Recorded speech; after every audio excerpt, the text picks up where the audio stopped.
번이나 말할 수는 없지만 제 생각에 적어도 주기가 300년은 넘습니다. 그래서 어쨌든 그 기원전 1733년에 이런 기록을 남겨서 이런 밤하늘을 봤던 우리 조상들이 분명히 있다는 것 자체가 저는 천문학자로서 자신 있게 얘기합니다. 고조선은 분명히 훌륭한 고대 국가였고 천문대까지 있었다, 이렇게 말씀드리고 싶습니다. 그다음 많은 분들이 행성이 이렇게 한 줄로 쓰는 것을 어떻게 오해를 하냐면, 우리 태양계가 있으면, 이렇게 태양이 있으면 행성들이 이렇게 한 줄로 쓴 걸로 오해를 해요. 근데 그건 아닙니다. 잘 생각해 보시면 한 줄로 쭉 쓰게 되면 수성, 금성, 지구, 화성 이렇게 쓰게 되면 지구에서 봤을 때 이쪽 하늘에는 수성, 금성이 있을 거고 저쪽 하늘에는 나머지가 있을 거니까 이렇게 모일 수가 없죠. 그날 상황을 제가 좀 부연 설명해 드리면 이렇게 됩니다. 그래서 지구만 한쪽으로 빠져 있어야 됩니다. 그다음 나머지 행성들은 이렇게 다 이렇게 모여 있어야, 이런 식으로 정렬되어 있어야 지구에서 봤을 때 이렇게 전부 한 줄로 이렇게 모여 있게 되는 것이죠.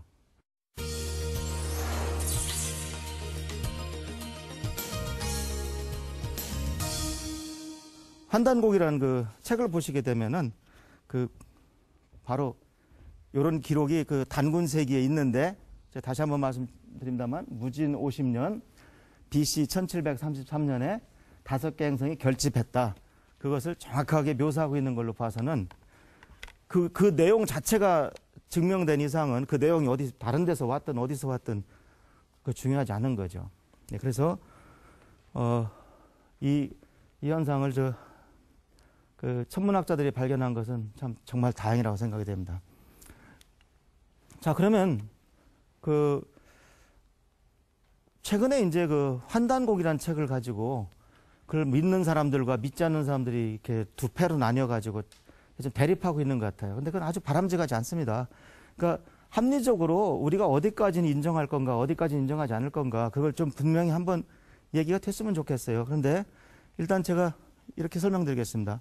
그 환단곡이라는 책을 보게 되면은 여기서 역사가 이렇게 환국, 배달국, 고조선으로 이렇게 나뉘어 있습니다. 그러니까 우리는 그동안 고조선조차도 뭐 신화다, 뭐 이렇게 인정을 안 하고 있었는데, 금방 제가 말씀드린 것처럼 한 나라의 천문대를 운영한 고대 국가였다는 것이죠. 그렇다고 하면은 환국은 몰라도 우리가 이 환단고기에서 말하는 역사 중에 그 고조선 앞에 그 배달국도 혹시 우리 역사가 아니겠느냐, 그렇게 생각할 수 있다는 것이죠. 여러분들 잘 알다시피 지난 시간에는 서양의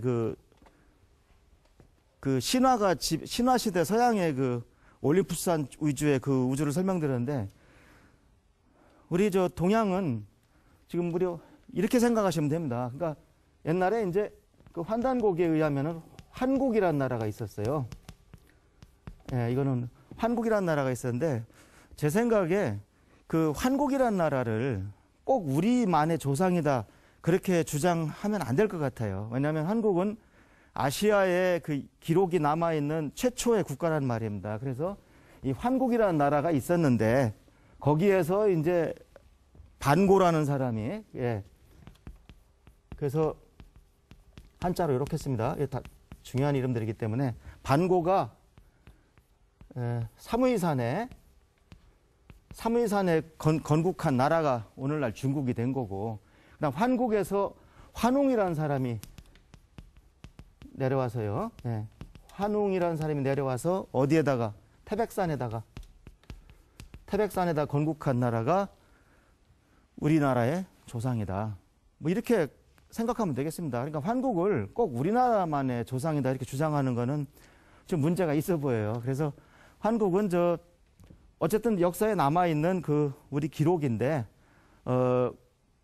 모든 아시아 국가의 시원이 된 나라다, 그렇게 생각하면 굉장히 이해하기도 좋고 해석하기가 쉬울 것 같아요.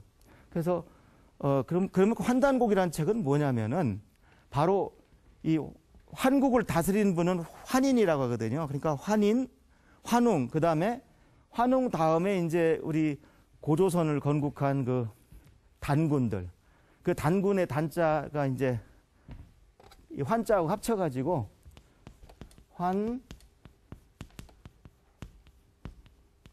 단, 그 다음에 옛날, 기록 그런 뜻입니다. 그래서 환단곡이라는 책은 누가 새로 쓴 책이 아니에요. 누가 쓴 책이 아니고 기록에 의하면 1911년 그러니까 우리나라가 막 일제 점령 당했을 때죠. 그래서 우리나라가 식민지로 넘어간 직후에 국혼을 바로 세우기 위해서 개연수라는 분이 그 당시까지 있던 책 삼성기, 태백일사, 북부여기, 단군세기 그 네 권의 책을 합해서 환인, 환웅, 단군의 이야기다. 옛날 이야기다. 그래서 제목만 환단곡이라고 진 책입니다.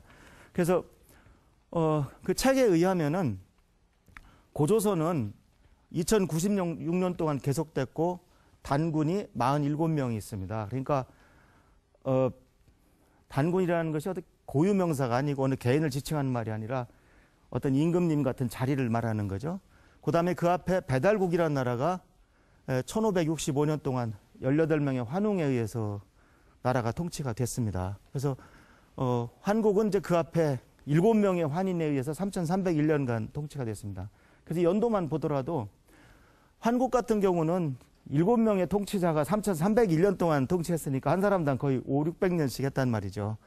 그럼 우리가 오늘날 조선 왕조가 500년이라고 하는데 이거는 지금 정말 그 신화에 가까운 내용이라고 볼 수밖에 없습니다. 예, 물론 이 뒤에 배달국의 환웅들도 거의 100년 가까이 살지만 옛날에 그 선교로 스스로 뭐 이렇게 단전호흡이라든가 여러 가지로 신선처럼 살았던 분들이 100년 사는 것이 뭐 불가능하다고 생각되지는 않습니다. 그래서 어쨌든 자 그러면 우리가 이제 어디까지 믿을 거냐 이제 그 얘기를 좀 해보고 싶은데요. 우선 하나 제가 주위에서 만난 사람들한테 늘 느끼는 것이 우리나라 역사가 좀 대륙을 지배하고 이런 얘기를 하게 되면 사람들이 이상하게 거부 반응을 가지고 있어요. 제가 환단고기하고 무관하게 발해만 얘기를 좀 해보겠습니다. 여러분 중국에 그 바로 베이징 그 수도 앞에 있는 만 이름이 발해만입니다. 예, 그렇게 수백 년 내려왔기 때문에 이제 바꿀 수는 없는 거죠. 그러면 그 말이 무슨 뜻일까요? 제 생각에는 복잡하게 생각할 거 없습니다. 발해가 한때 거기를 지배했던 겁니다. 그러니까 발해만이죠.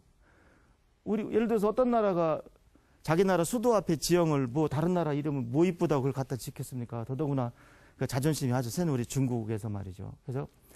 그래서 어떻게 보면은 그런 명확한 증거가 있음에도 불구하고 우리나라 사람들은 잘 믿으려 하지 않아요. 우리가 어떻게 감히 이런 생각이 좀 깔려 있는 것 같습니다.